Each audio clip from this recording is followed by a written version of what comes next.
Hello and welcome to another episode of Sega Master 15 Series 3 tutorials. In today's episode I'll be showing you how to play through E-Swat. Now a small note is that there's two versions of E-Swat for the Master System. One of them's an easy version, the other one's a hard version.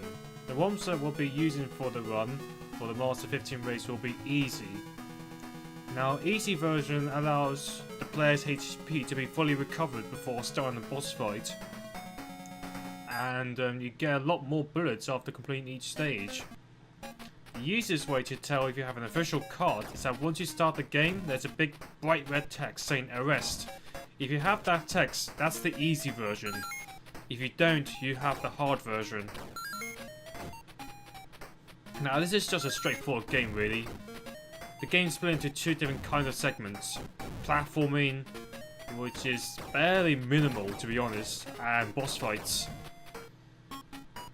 Now when you get to the end of the screen, you have to kill the remaining enemies before you enter and start the boss fight.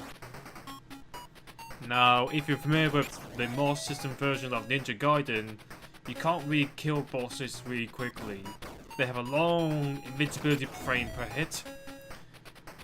So most of the time, boss fights will probably take up a good amount of time throughout the run. Fortunately, the first two levels are pretty slow, but also easy. This boss takes 12 bullets before he's defeated. This is my 8th bullet, now here comes my 9th shot. Nice. So he's vulnerable after spitting fire, of course. Just 2 more shots left. Now after defeating the boss, you should try and stay close to the right, as close as possible. So that way you can end the screen a bit sooner. Level 2 again, general platforming. There's 10 levels throughout, which technically means there should be 10 boss fights in the entire game. When you play as a guy without the suit, you only can have technically up to 4 hits before dying. If you look at your top right, you have 2 red bars. There you go. So this boss fight, you need to time your shots whilst jumping.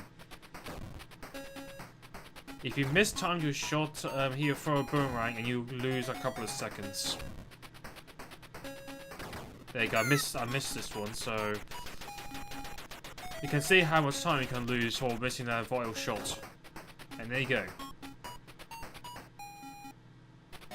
After the second round, second level I mean, you upgrade. So there's a nice benefits with the upgraded suit. Not only can you rapid fire by holding the button, you can also use secondary weapons.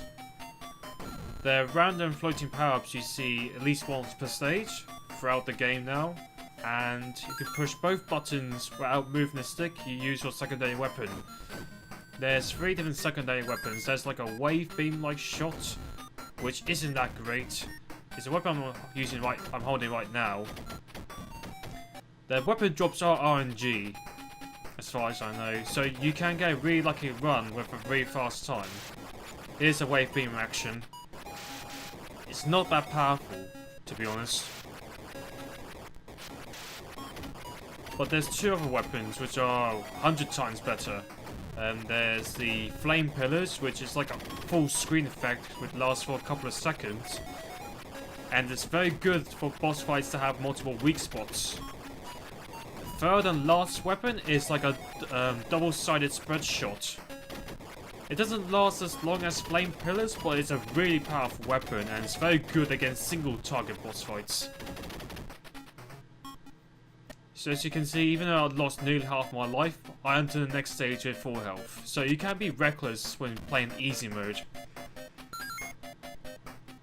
So here comes a little glitch I've noticed, that there's a 1-frame trick after the first jump, you can jump again. I haven't found any uses yet to save time, but it did look funny and cool. So yeah, the early levels are kind of straightforward. Again, gotta kill the remaining enemies. And here comes the 2-2. No, it's 3-2 boss. No, 2-2 boss, I mean. Level 4.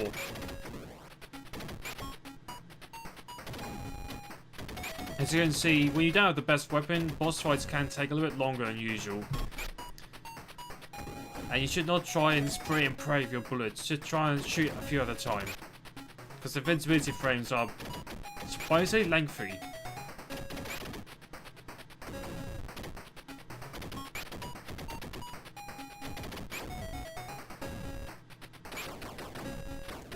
When you lose 4 bars and you only have 2 HP left, you cannot rapid fire anymore, and you can't use your secondary weapons. So don't be too reckless when fighting against bosses.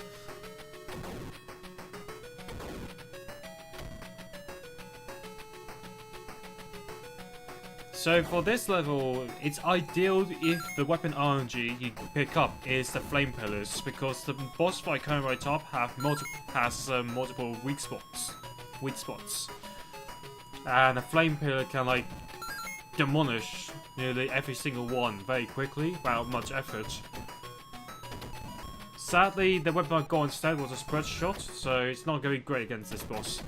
However, what you're going to see right now is a strategy if you've got the worst weapon and how you're going to deal with it. So what you got to do is go right up next to the boss, destroy the upper 2 cannons, then destroy the lowest cannon, and then aim for the core.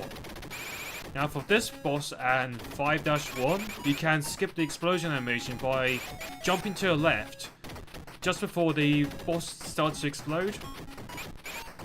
You can see in a second.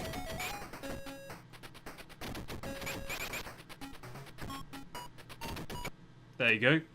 So the boss died, but because I hit the left screen trigger during the jump, it skips the explosion.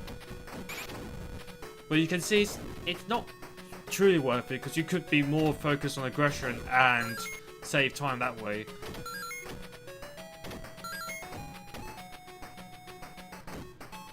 So I got spread shot again, which is actually pretty good for what's coming right up. There's a double jump glitch in action again, not really that useful, just looks silly. Here comes an axe warrior, which is actually never appears in the arcade version. So let's see how powerful this weapon is.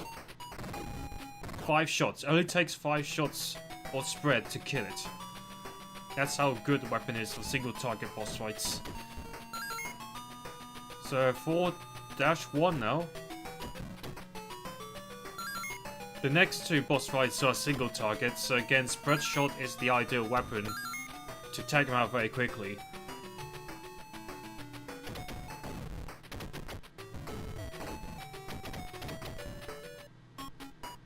So this is a flying skull.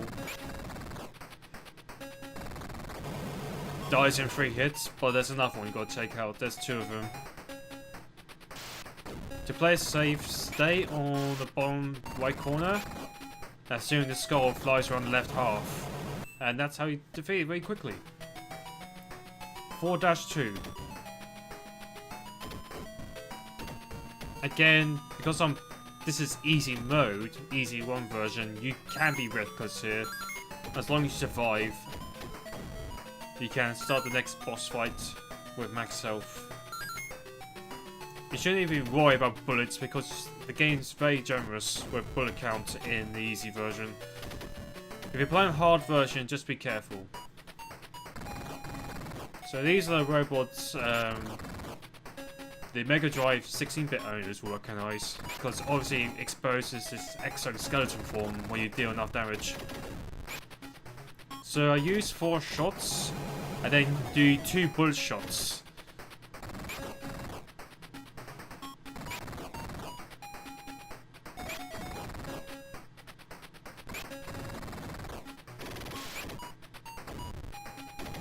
There you go.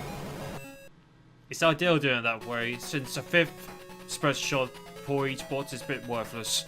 Just do 4 spreads, 2 bullets for each one.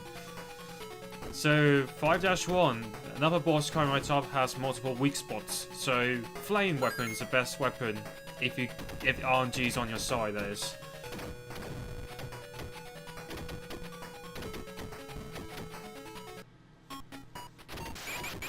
And just like 3-1, you can technically skip the explosion if you destroy the lock's weak spot correctly, like that. There you go. 5-2, the final stage. It's pretty quick, this game. Especially if you know to use all secondary weapons.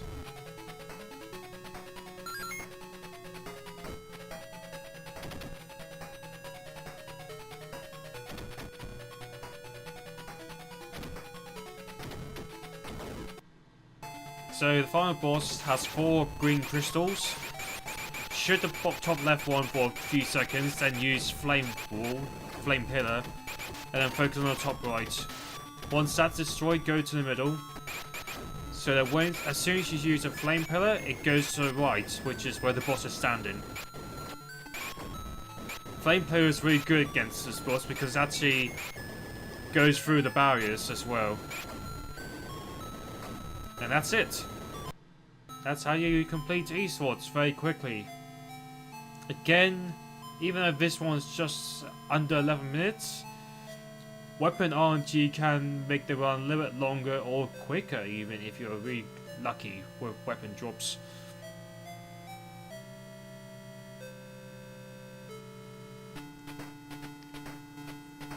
I hope you enjoyed watching this tutorial. Feel free to subscribe to this channel for more tutorials for the Master 15.